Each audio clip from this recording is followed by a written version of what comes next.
I was constantly mocked by my siblings for being the adopted one even though I wasn't. Last week, my grandmother accidentally revealed a family secret: my siblings are the adopted ones. Now they're demanding I keep their secret while our parents are away, but the DNA test results arrive tomorrow. Growing up in a family of 5 kids, I, 29F, always felt like the outlier. I was the middle child with dark hair and eyes while my siblings were all blonde with blue eyes like our parents. The joke started when I was around 8, my older brother and sister claiming I was adopted because I looked so different. My younger siblings eventually joined in too, making it a running joke at my expense. My parents never stepped in to stop it, which I now find telling. They just smile uncomfortably and change the subject. I grew up believing I simply got unlucky in the genetic lottery, inheriting recessive traits from distant relatives. The adoption jokes continued into adulthood, especially at family gatherings where distant relatives would comment on how different I looked. My siblings would exchange knowing glances and snicker, as if validating their childhood taunts. The teasing intensified after our parents moved to Arizona 3 years ago for retirement, leaving us all in our hometown of Milwaukee. Without their mediating presence, family dinners became unbearable.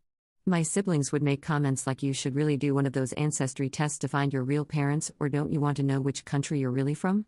I would laugh it off, but each comment stung deeper than they knew. Last year, I actually did take a DNA test, partly out of curiosity and partly to shut them up once and for all.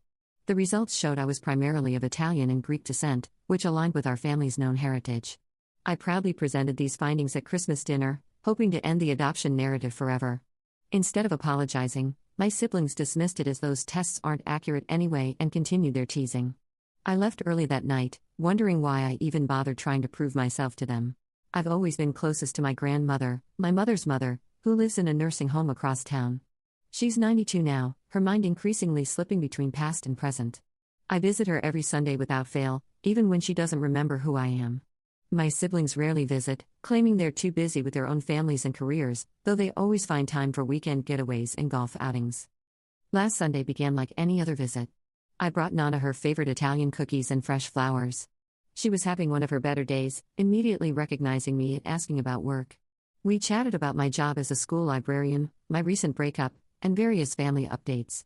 Then, as I was showing her pictures from my siblings' recent group vacation, which I wasn't invited to, something shifted in her expression.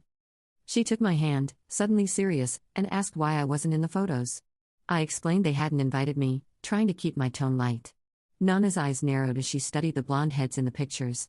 She patted my dark hair and said something that turned my world upside down: "You're the only true Rossi. You're the only one with our blood. Those ones, they came later." I thought she was confused, mixing up generations or relationships as she sometimes does. I gently tried to correct her, explaining that we were all Rosses, all siblings raised by the same parents. Nana became agitated, insisting more forcefully that I was different, not because I was adopted, but because I wasn't. According to Nana, after my mother gave birth to me, she suffered complications that left her unable to have more children. My parents were devastated, having always dreamed of a large family. 3 years after I was born, they adopted a brother-sister pair of toddlers from a distant cousin who couldn't care for them. 2 years after that, they adopted another pair of siblings through an agency. All 4 of my siblings were adopted, while I was the only biological child.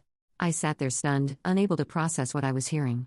All those years of being mocked for being the adopted one when in reality, I was the only biological child. The stunning irony would have been funny if it weren't so heartbreaking. Nana must have seen my shock because she suddenly looked horrified, realizing she'd revealed a deeply held family secret.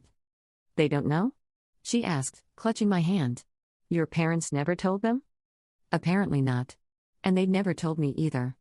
I drove home in a daze, my mind replaying countless family moments now cast in an entirely new light. The way my parents would tense up when adoption was mentioned.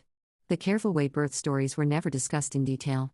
The family photo albums that mysteriously started when I was 3, with only a handful of baby pictures of me and none of my siblings as infants. I spent the next 2 days in emotional turmoil, unsure what to do with this information. Part of me wanted to immediately confront my siblings, to throw their years of taunting back in their faces. Another part felt protective of them. This wasn't their fault, and learning the truth would be devastating.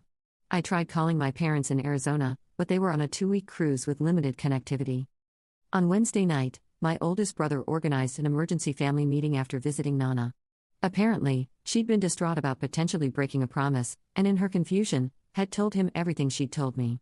He was furious, not about the decades of deception, but about the secret being exposed. The meeting at his house was tense. All four of my siblings sat across from me, unified in their shock and anger.